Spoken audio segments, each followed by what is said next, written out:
The whole reason he's in this race, Matt Mahan, is because he's come out against the billionaires tax. So Matt Mahan wants death tax, sales tax, housing tax, property tax, but not on California billionaires. I mean, it's just amazing.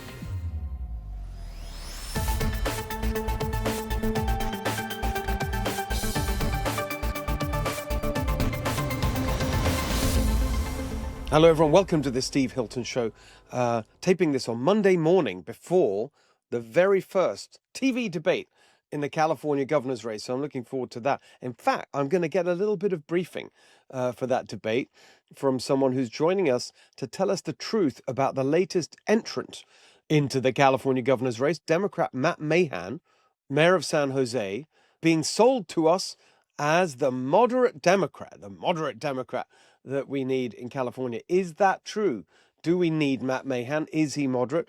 Dave Johnson, who knows him really well, he's the chair of the Santa Clara County Republican Party, in which county San Jose is. So he knows all about Matt Mahan, and he's here to tell us the truth.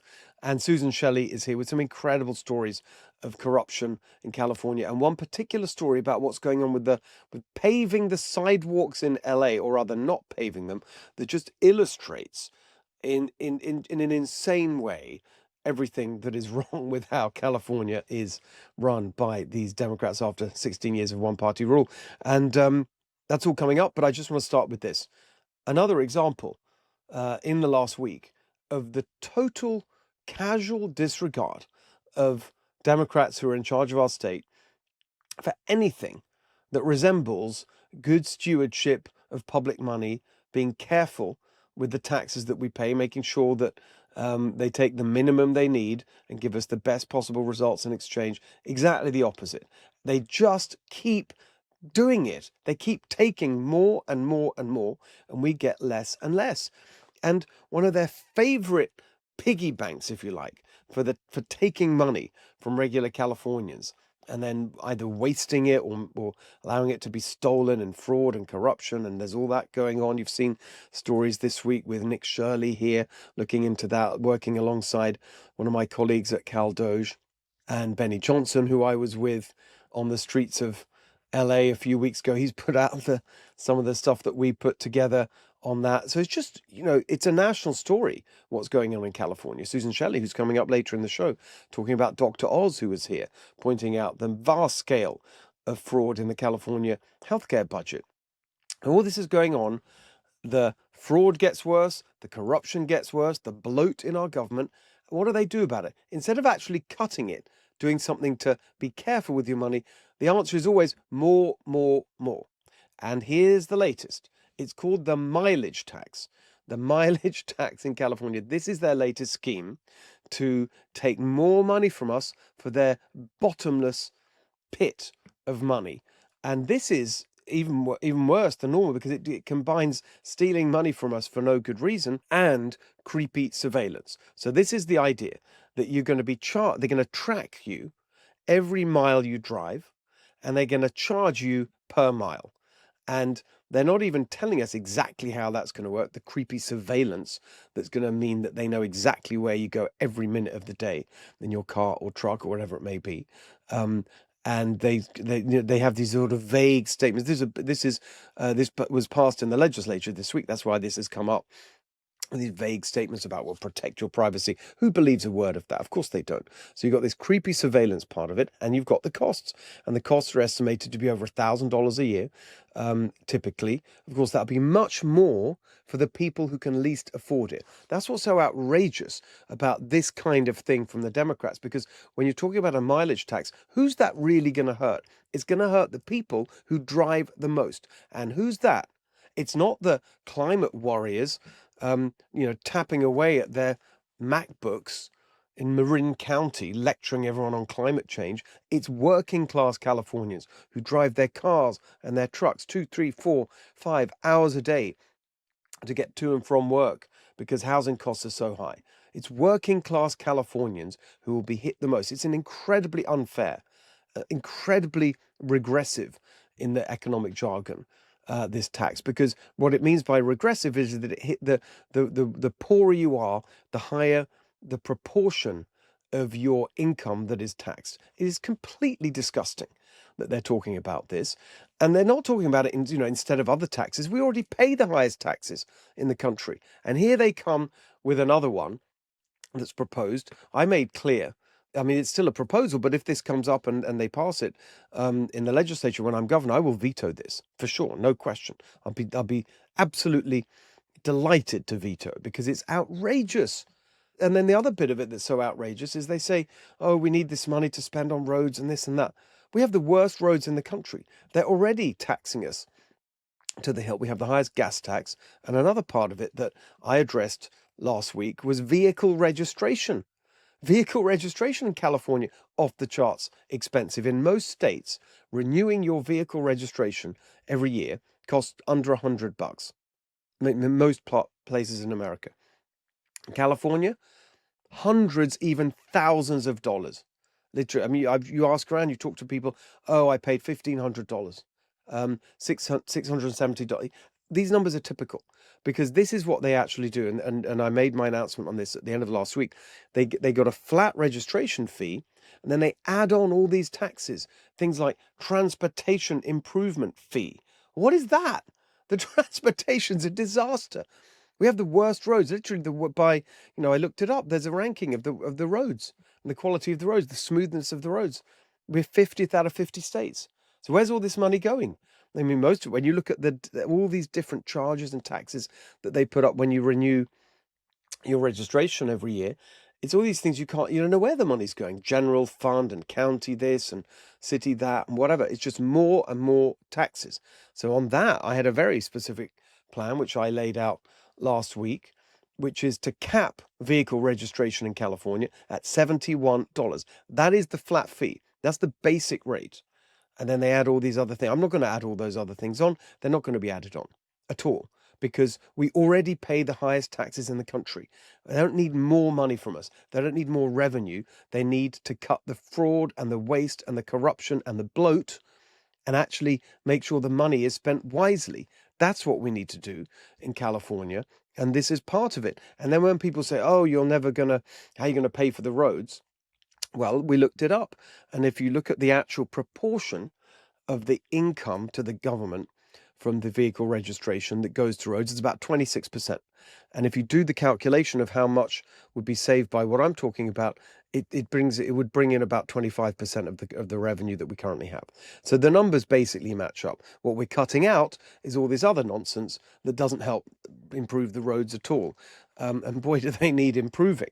So it's just an example of just how terrible it all is. And actually the thing that I really hate about this is the way that when they attack and charge you for all these things to do with driving your car, of course, that's also ideological because it's part of their climate crusade.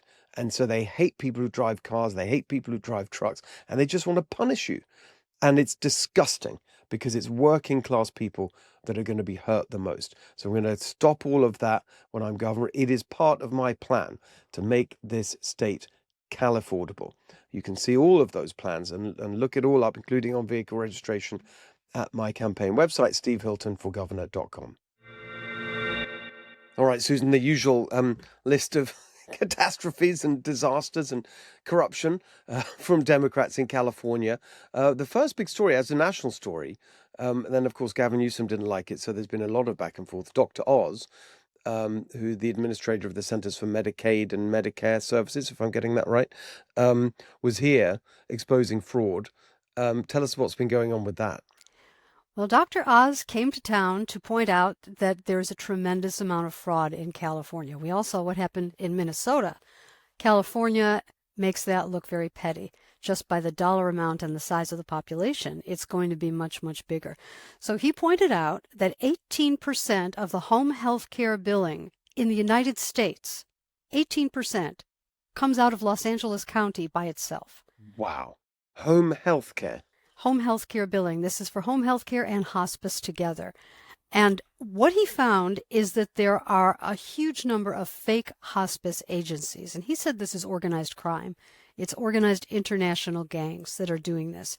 And in the city of Van Nuys, which is in the San Fernando Valley, there are more than 200 within 1 mile of each other, hospice agencies, and they have a death rate of 0. So what is happening is that people are being tricked into signing up for these hospice services. They don't realize that cancels their eligibility for medical care. So they are not eligible for Medicare or Medicaid doctor services any longer once they're in hospice care. And so you have a combination of fake billing, and you have people being defrauded, and you have the taxpayers being defrauded, and it's an enormous problem. Now, Gavin Newsom was very irritated because Dr. Oz said some of this was coming out of the Armenian community, Armenian gangs, and Gavin Newsom's he pointed out that Dr. Oz is Turkish by ethnicity, and he said this is a civil rights violation. So he's asking for an investigation that accusing these Armenian businesses of being fraudulent is a civil rights violation. And so he's trying to make it all about race and ethnicity and not about the fact that there's this enormous fraud on the taxpayers. And of course, in California, you're being fleeced twice. As a state taxpayer, because half of that Medicaid stuff is paid for by California taxpayers, and the other half, plus Medicare, is paid by your federal taxes. So you're being fleeced twice. And the income tax rates in California, we have to say, are extremely high on the middle class. Everybody talks about the top rate of 13.3% for millionaires. 8% is the income tax rate at $72,000. So that's way too low to afford to buy a house, but you're being taxed like a soak the rich tax rate that is very high in other states, 8%. In California, that's hitting you in a middle class income of $72,000. So when they're stealing the money, this is who they're stealing it from. People who are working and trying to pay their own bills. And it's absolutely unforgivable that California, which has known about this, has done nothing. There was a report in 2022 by the California State Auditor that found these 200 hospice agencies in Van Nuys within a mile of each other. What did the state do about it? Not a lot. Gavin Newsom said, well, he didn't want to take a chainsaw to the fraud the way Trump does. Okay. Is that what he said? Because I saw this 2022 point in the back and forth between Newsom and Dr. Oz, and Newsom was saying, "Oh yeah, late to the part. We dealt with all this in 2022." Did they? I mean, what is he talking about? Well, I think they stopped new licensing of hospice agencies, but I don't think they did much about the ones that are still there, still billing out of Los Angeles County. This is just an enormous amount of fraud. And what the auditor has found in a separate report is that California does a very bad job of verifying and documenting who is receiving these benefits. So people apply for these benefits, agencies apply for these benefits. The vetting and the documentation is very light, and there's a tremendous amount of fraud. And that's true in social services. It's true in the Department of Healthcare Services. It's true in the unemployment department. They're just not that interested in verifying anybody's identity. 18% of the home, that's amazing. The whole country's home health care billing. One county. Mm-hmm. I mean, it's a big county, but still. It's 10 million people, but that's I don't think that's 18% of the nation's population. So is that so home health care and hospital, is that Medicare money? It's Medicare and Medicaid, both. Put together, okay. Mm-hmm. And Medicaid is paid for partially by the state taxpayers. But this is what we're going to get into with Cal Doge. I mean, this is why it's so important. We announced that last week. We've got some great people running it. They're getting to work. We're not waiting till I'm elected governor and Herb Morgan, who I'm doing this side by side with, who's running for state controller. We've got a really good team on it already. This is exactly what we're going to be tracking. We got whistleblower tips coming in from califraud.com. I don't know if you caught this one, Susan. I'll just share it because it's just amazing. It's another in the healthcare arena. These are tips we've got that California taxpayers are now paying for medical benefits, treatment services, prescriptions for Mexican citizens living in Mexico, pretending to be illegal immigrants in California in order to take advantage of Gavin Newsom's free healthcare for illegal immigrants. Well, at least it cuts down on driving and climate emissions. It's just amazing. We now have fake illegal immigrants claiming, on our tax money, getting the medical benefits.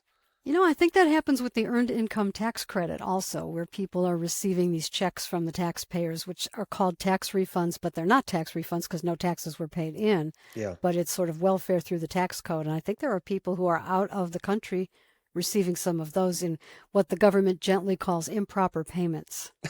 Exactly. Well, Yeah. as I say, this is an amazing. So, and I'll repeat this point. What will be so different when I'm elected governor is that there's going to be a partner for the federal administrations, and we'll be united in pursuing fraud and waste and corruption and all this stuff, rather than what you have now, which is the California political class saying, "Oh no, it's all fine here, nothing to see here, it's fine, we got it under control. What are you talking about, Dr. Oz? What are you talking about, Bill Asaley, with your prosecution?" And it's just going to be a completely different attitude, and of course we'll be pursuing it here as well. And that's what's outrageous about all of this, if you think about it from the California taxpayers' point of view. Is like, why isn't our government doing this? Why haven't they been doing it for years? Why hasn't the Attorney General, Rob Bonta, been pursuing the criminal fraud and theft, for example, in the homeless industrial complex, like Bill Asaley had? Bill Asaley's been there a few months, and he's bringing actual prosecutions, one after another. And we've been talking about that, and especially in LA. Rob Bonta could have done that years ago. The California State Auditor has been calling this out for years and maybe decades on some of these programs, that they are high risk for fraud and mismanagement. And now we have this other program. A press release went out from Tony Thurmond's office, the Superintendent of Public Instruction, announcing the Summer Food Service Program applications period is opening. And here's what this is. This is the same program that resulted in convictions for fraud in Minnesota, where the federal government provides money to the state to provide to nonprofits and schools and camps and other agencies to provide meals for kids when they're not in school. The kids who are eligible for free meals in school, this is for when they're not in school. And this summer meals program requires no documentation. No paperwork or personal information is required for children to participate. Well, that sounds very nice for protecting the privacy of the kids, but how do you verify that the meals were actually provided? So this is a brand new program. Applications open right now. And this is federal money going through the state to provide meals for kids. What are the fraud controls on this? Maybe none. Well, it's a great question to ask Tony Thurmond. And I'll have that opportunity tomorrow evening. We're taping this Monday morning, Susan, at the first gubernatorial debate. He's running for governor, this guy. So we'll see if there's a chance to bring it up. All right, let's move. There's more endless corruption in California with this Democrat one-party rule. This is LA City Council. What's going on there? Well, Curran Price, who is a city council member representing South LA, has been ordered to trial on about a dozen felony counts of fraud. And what's interesting to me about this is what he's accused of doing, while it's corrupt, is pretty standard operating procedure in California politics. His wife is a consultant. She has a solely owned consulting firm. Companies that want contracts with the city have paid her a consulting fee. Over the years, about $800,000, $900,000. And then Curran Price, the city council member, should have recused himself on some of the votes for these contracts for these different entities. And he didn't always recuse himself. Sometimes he didn't show up for them, and sometimes he did. And he has been charged by the LA County District Attorney, Nathan Hochman, with felony corruption charges. One of the things he's charged with is embezzlement. This sounds different than what it really is. He was married to someone else, but was with another woman, said that the other woman was his wife now, and put her on the medical insurance for the city. And over 4 years, she received about $33,000 in benefits, even though he was still legally married to someone else. So while that's certainly not good and it is corrupt, it's not exactly what you think of when you think about embezzlement of the city budget. But that's what that was. And then the rest of it is not recusing himself on these votes. So as I said, while it is corrupt, it's absolutely standard operating procedure. For instance, Janice Hahn, who is on the County Board of Supervisors, she has enriched her family by making her son her chief of staff. And she also put her daughter-in-law on the county payroll when she became a supervisor. So that shouldn't be legal. I don't think it is legal, but they've let it go. for whatever reason, and her son is still her chief of staff at a six-figure salary on the county payroll. And we have these other people who are, their spouses, their other relatives have nonprofit organizations that get state contracts. They do behested payments for them. Does the behested payments thing, I remember it's our very first conversation, Susan, you explained this to me, insane corruption that's legalized. Is that, we talked about it in the context of the state, Gavin Newsom and so on. Is this at the local level as well, behested Yes, it payments? is. Wow. Yes, it is. It's not on the same website. But for instance, Mayor Karen Bass has done a tremendous amount of behesting for her nonprofit organizations that she controls. The Mayor's Fund of Los Angeles, the Getty House Foundation. I think there's a third one that's trying to build housing in Los Angeles. And she behests payments from companies that have business before the city or contracts with the city or that want contracts with the city or that want them to be renewed. And she calls them up and she behests payments for these nonprofits. And then what do the nonprofits do with the money? Well, they hand it over to NGOs.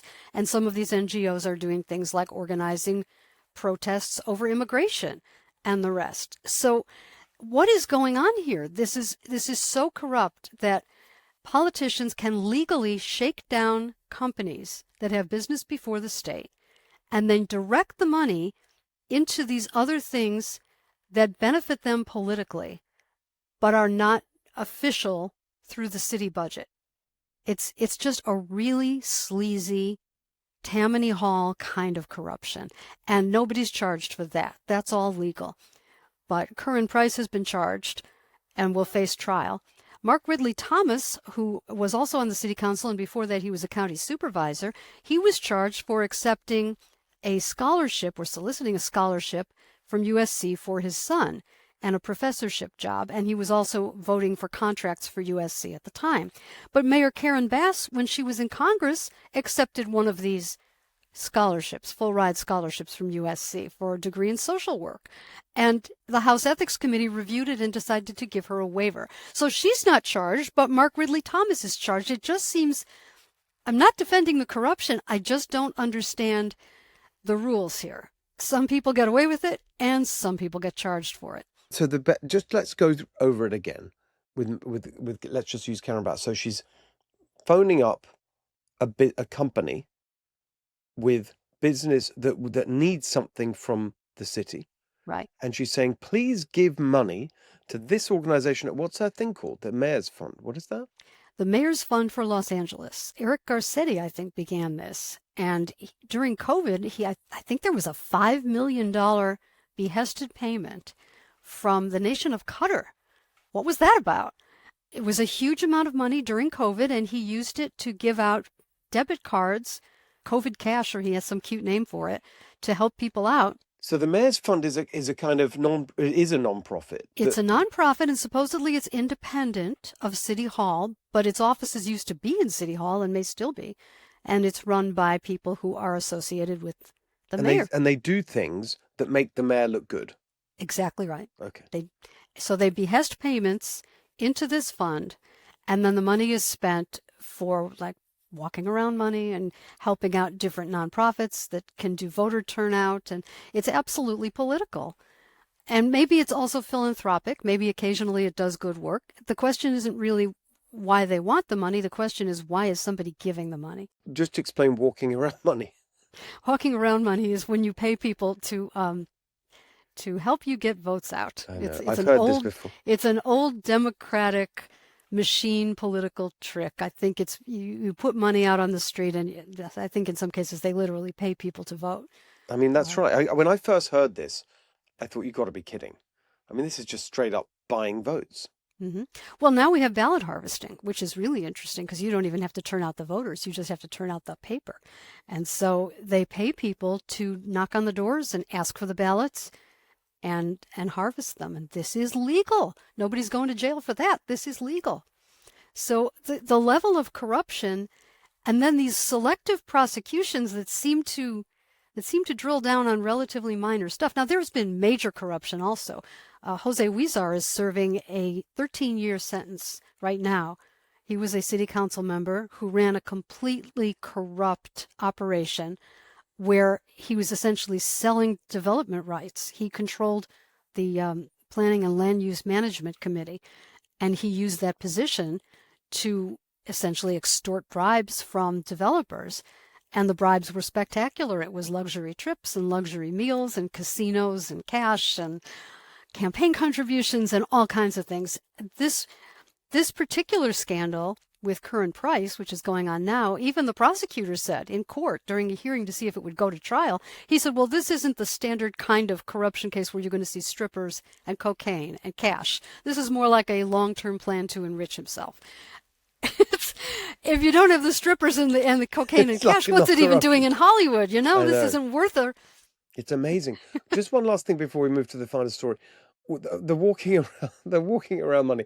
Is that obviously that I've heard that term before? It's it's not actually an official term. I mean, would you find a line item in any report, or I mean, is it that brazen? How do they describe it officially? It's a political machine tactic. It's not unique to California. You can find this in East Coast cities where political machines are very powerful. And what has been said, and I don't have any personal evidence or knowledge of who did this or when, but the idea is that money goes out to these groups to help turn out the vote, and you can pay people to help you turn out the vote. Right. So it'd be described as voter turnout operations or something. Get out the vote. Right. Get out the vote. All right. Very good. Right. Well, the last one, something to do with paving. Paving. The city of Los Angeles has stopped repaving its streets. There are 7,500 miles of streets in the city of Los Angeles, and only 60% of them are in good repair. I have to credit Oren Hadar for this. He wrote in a blog that I think it's a blog called The Future is LA about this.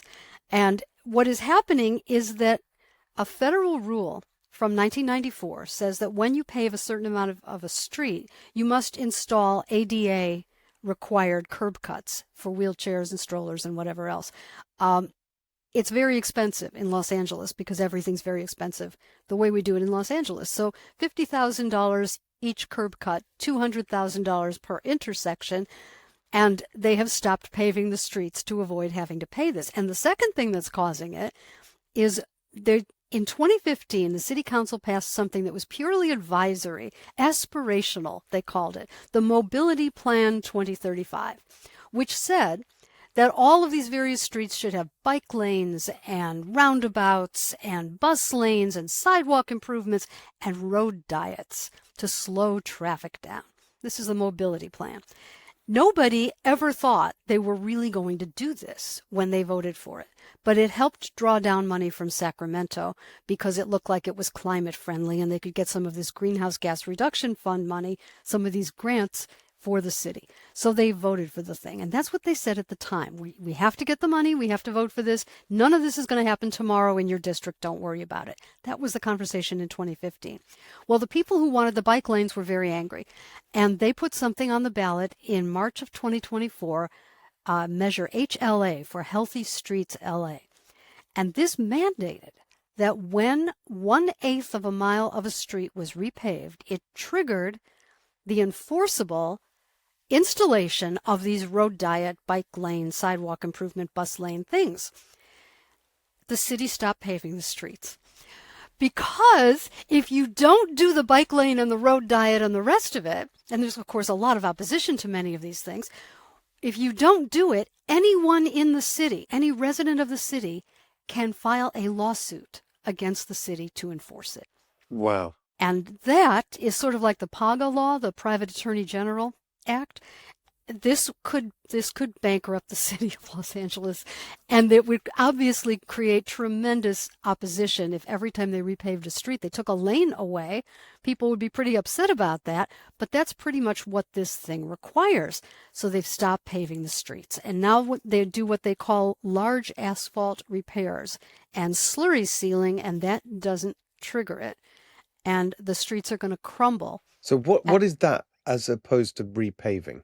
Slurry, it's this black material that is not considered the same as pavement. It's like a temporary sealing of the street to prevent further damage until you get around to repaving it.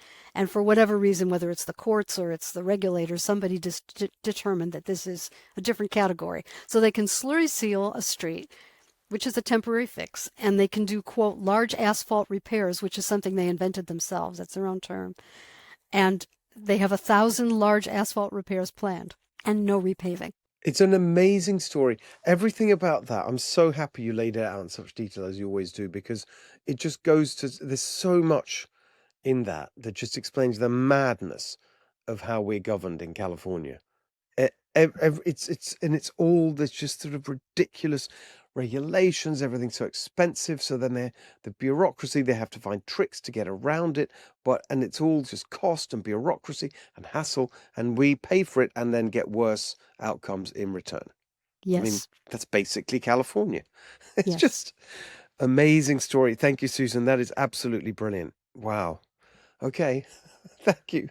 Thank you, Steve. Right, joining me now, my friend Dave Johnson, who is chair of Santa Clara County Republican Party. You call it Silicon Valley GOP, right? Yes. And the reason that this is the perfect guest today is that we've just had an announcement in the governor's race. Matt Mahan, the mayor of San Jose, has announced that he's running for governor.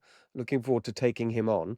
But I'm really looking forward to Dave telling us the truth about Matt Mahan, because he's being positioned, his backers and the media now are falling for it. Oh, this is a moderate Democrat. He's such a moderate Democrat. He's the least insane Democrat. Well, what's going on? Tell us about Matt Mahan, Dave. Yeah. So first of all, Steve, thanks for having me. This is a ploy. The Democrats love to use this. Well, you Republicans can never win. And so your best option is to pick the least evil of the options, and they're trying to position Matt Mahan in that regard.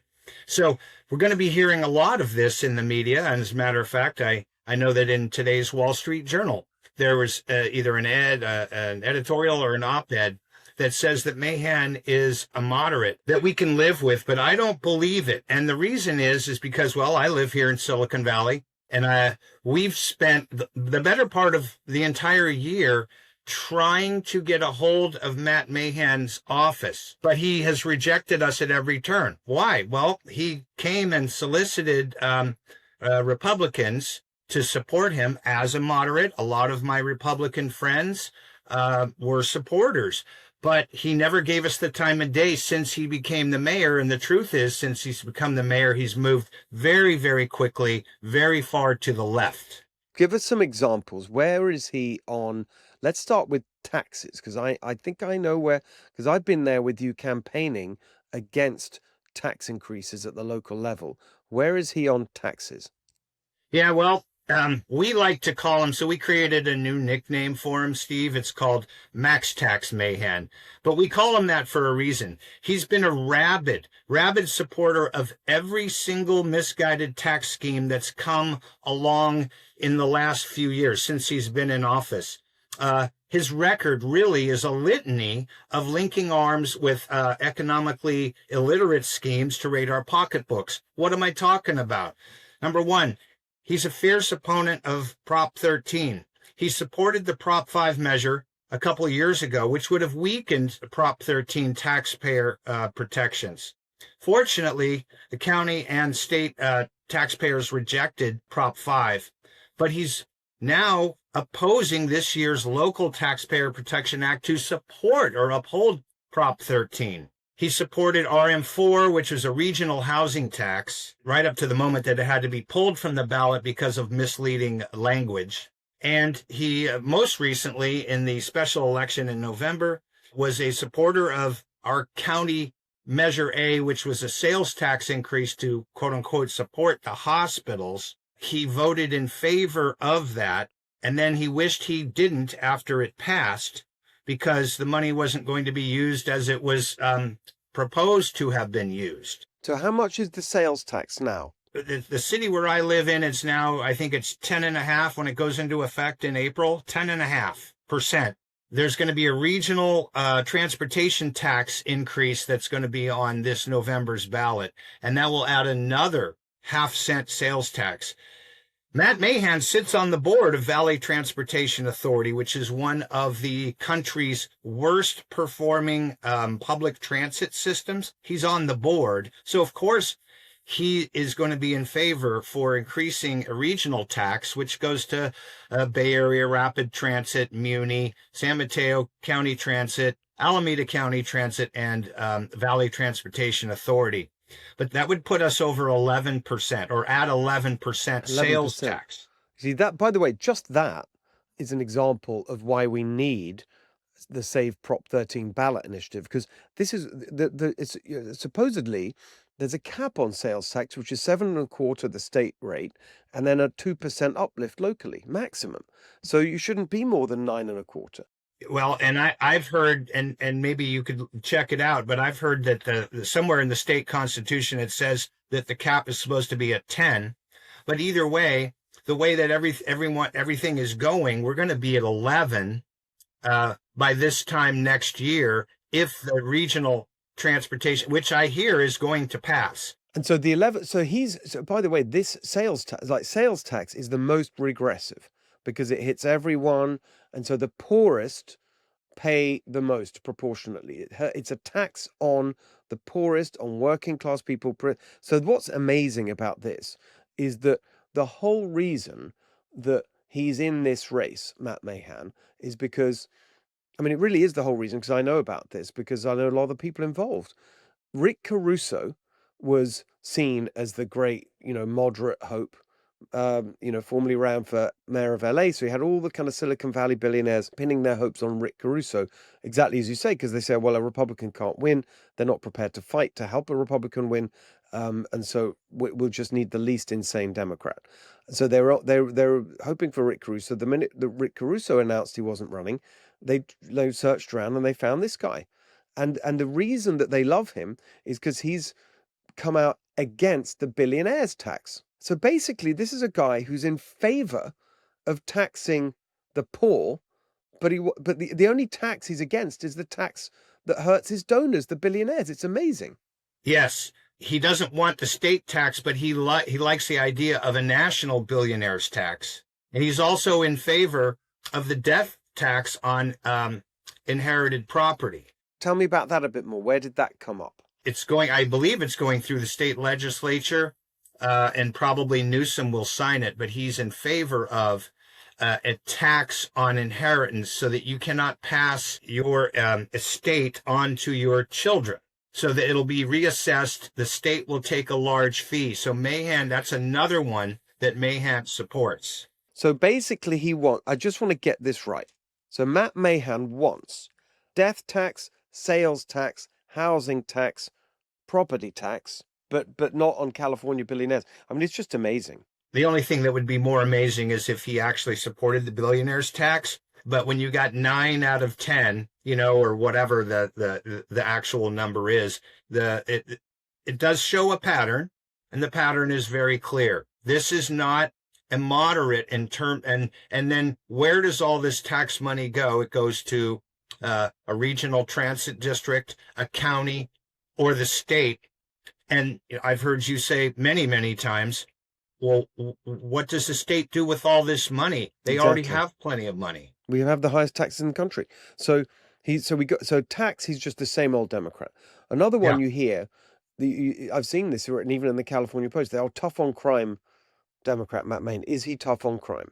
Short answer, no. He likes to claim that San Jose is the largest safe city. We have people traumatized by stabbings at Santana Row, which is an upscale mall here in San Jose. There was a shooting on Black Friday at Valley Fair, which is the region's largest shopping mall. And there's all these smash and grabs, and you and I have actually been at the locations of several of these. This goes on and on and on and on. But the truth is, and I think I sent you a link, San Jose's safety profile ranks in the bottom half of the California cities. And some of our east side neighborhoods are so unsafe, they're less safe than the majority of U.S. cities. In other words, there's just rampant crime. The smash and grab was it's heartbreaking. It was a Vietnamese jewelry store, right? Yes. Remind everyone about that story, because it just captures what's been going on. Yeah, East San Jose, older man running the store. He didn't feel well. He was getting ready to close the store. Luckily, he had put away, I think, a lot of the very expensive jewelry.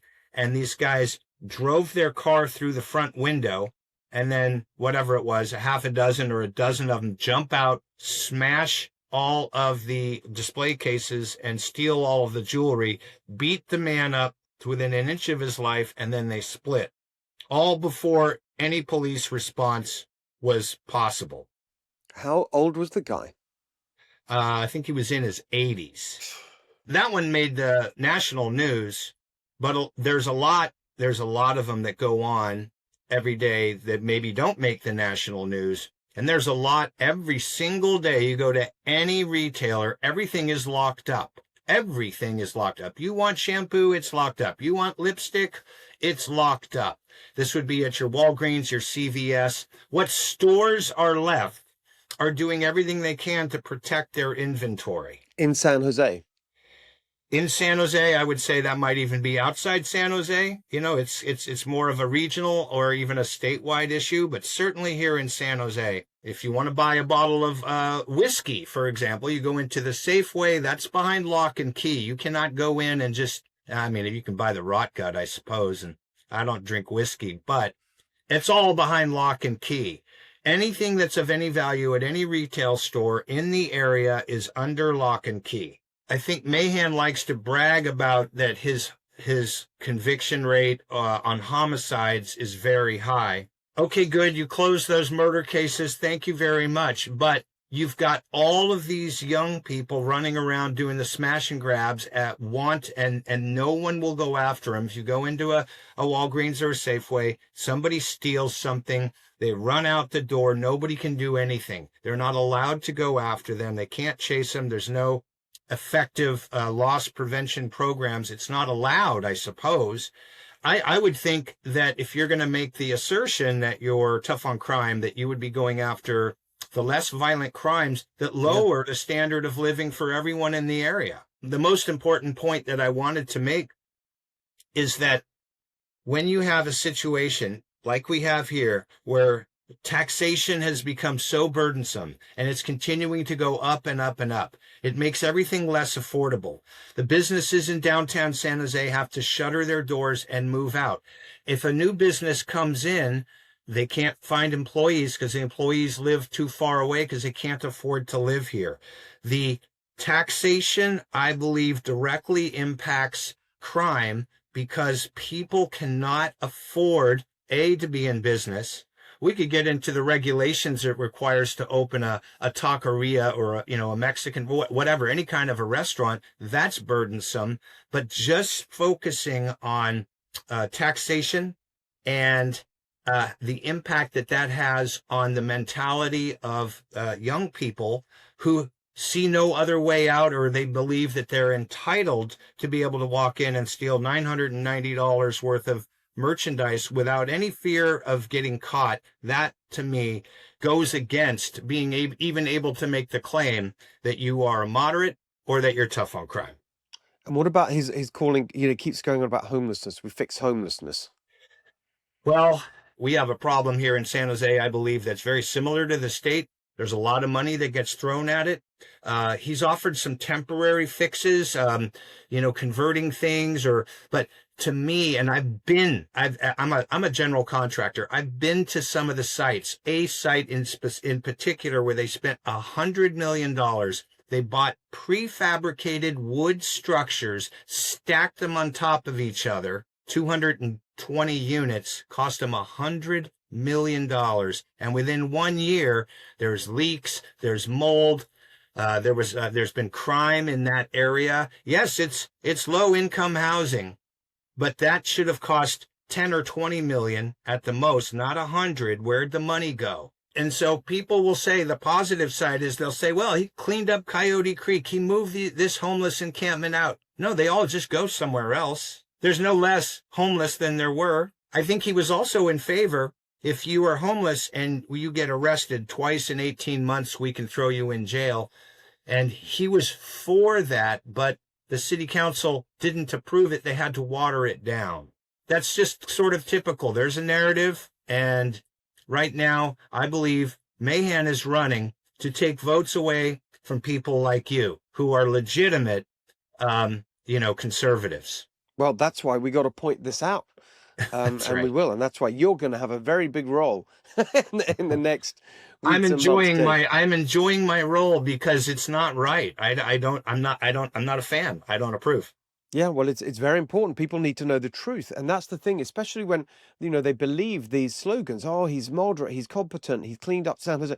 And let's be fair. I'm sure that, some things have gone well, but actually, you got to look at the basic record and all of the record, not just the things they want to cherry pick. That's real. That's really it. You can't put lipstick on a pig and call it beautiful, and that's what he's trying to do with this. With this. Matt Mahan is a moderate. It's designed so that at election day, whether it's the primary or the midterms, that Republicans believe he's the least of the worst, the least worst of the worst. I'm here to say no, not interested. Thank you very much. That's very well, and I'm going to be saying no. We're taping this Monday morning, February the 2nd. Tomorrow night, I'm on stage with him in a debate. So I'm Yes. looking forward to pointing all this out to a statewide audience. I'm so glad I could help. Fantastic, Dave. You're the best. We'll be. I'm sure we'll be doing a lot together on this point because Yes, this sir. guy's got a lot of money behind him. And so, we got to really watch out, and we got to take the fight to all of them and not let them pull the wool over our eyes. Dave Johnson, great to see you. See you soon. All Thank right. you. Thank you, Steve. Have a great day. Bye. All right. All right, that is our show for this week. Hope you enjoyed it. By the time we meet next week, I'll have done that first TV debate. I will give you all the backstage gossip and we'll see how it went. It's going to be a big week in the governor's campaign, so lots to talk about next week. In the meantime, please follow us on Apple, Spotify, YouTube, wherever you get your podcasts, and we'll see you back here next week for the Steve Hilton Show.